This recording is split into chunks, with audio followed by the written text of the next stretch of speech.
Nós estávamos discutindo, em 2016, direitos civis ampliados, frente ao que são hoje, né, para a comunidade LGBTQI+. Todas essas pautas, veja, a Dilma chegou a propor a criação de conselhos consultivos. Conselhos consultivos que seriam compostos aí, as pessoas votariam, participariam desses conselhos para ajudar no processo de formulação de política pública. O Congresso enlouqueceu, chamou aquilo de sovietização do Brasil. Mas esse era o nosso horizonte em 2016. Era um horizonte que procurava transformar efetivamente as bases no Brasil. Isso tudo morreu, gente. Não dá para se olhar Luiz Inácio Lula da Silva hoje e achar que Luiz Inácio vai fazer um recorte em 2022, vai transportar o Brasil para 2016 e seguir as grandes reformas e as grandes modificações que se queria naquele momento. Não há condição material para isso. Nós temos que entender isso. Nós não temos como apagar o período de 2016 a 2022. Esses 6 anos que nós vivemos nesse processo não dá para apagar.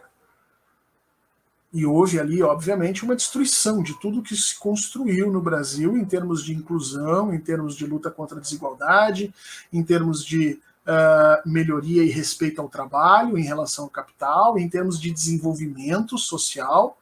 Tudo isso se perdeu. Nós voltamos aos níveis, pelo que os dados empíricos nos mostram, nós voltamos aos níveis da década de 90, em termos de exploração do trabalho, renda média brasileira. É um troço absurdo. Nível de informalidade, fome.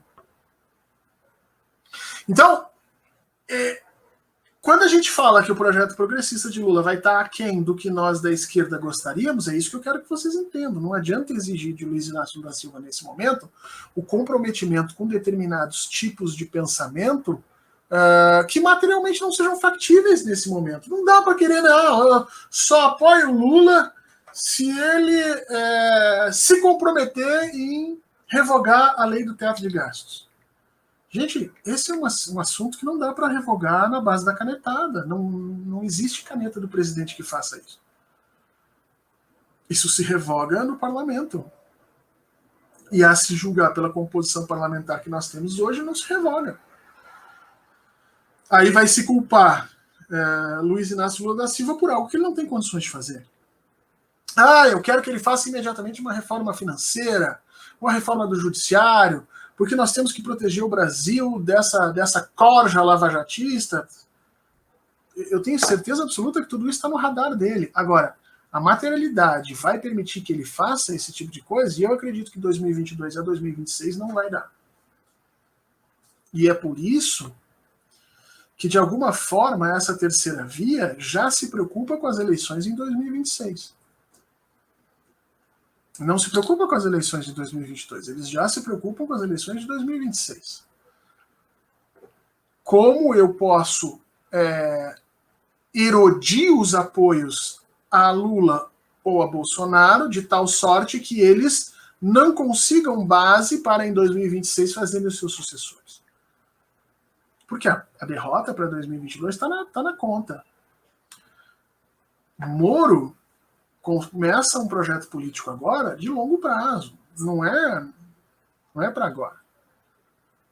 E isso é que a gente tem que estar atento. Porque a partir do momento em que a gente não reconhece essas coisas e passa efetivamente a exigir uma postura pública política de Luiz Inácio Lula da Silva mais à direita do que a capacidade material do Brasil permite, a capacidade política do Brasil permite hoje, nós acabamos sabotando a própria capacidade dele de fazer o seu próximo sucessor de 2022 a 2026. O que eu estou dizendo para vocês? Que se nós tivermos expectativas de transformação do Brasil gigantescas em 2022, nós vamos acabar julgando um governo Lula de 2022 a 2026 como um governo fracassado. E aí nós abrimos espaço para que esse rancor se transforme em uma terceira via efetivamente sobre esse projeto progressista. Gente, diferentemente do que possa parecer, transformações num país conservador, urbanizado, ou seja, em que os votos estão muito centrados dentro das cidades, né?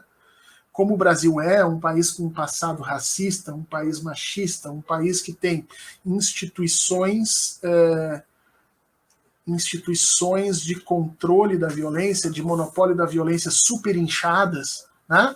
Gigantescas, com privilégios astronômicos. Mudanças num país como esse são lentas, são muito lentas. E nós temos que estar o tempo todo cuidando para que essas mudanças não virem pó, como aconteceu. Nós tínhamos mudado o Brasil, a cara do Brasil, de 2013 a 2016, e literalmente o que nós fizemos em 13 anos, eles desfizeram em 4. Isso a gente tem que colocar na mente. Será que dá para avançar? Se não dá para avançar, qual é a proposta que melhor me permite manter o que nós temos? E parte da esquerda brasileira não se deu conta disso. Uma parte significativa dela, inclusive, apoiou a própria Lava Jato, com a desculpa de que o governo do PT e o governo Lula não eram esquerda suficiente. E aí entra aquele pensamento infantil, né? Se não é esquerda suficiente, não me serve. E aí, eu espero que essa gente tenha aprendido que essa é a esquerda possível. E que política se faz com os pés no chão.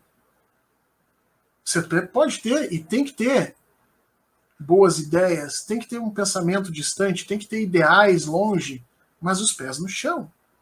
Se você tirar os pés no chão, nós sofremos um golpe da direita e perdemos tudo que a gente tinha construído por um período aí de 13 anos.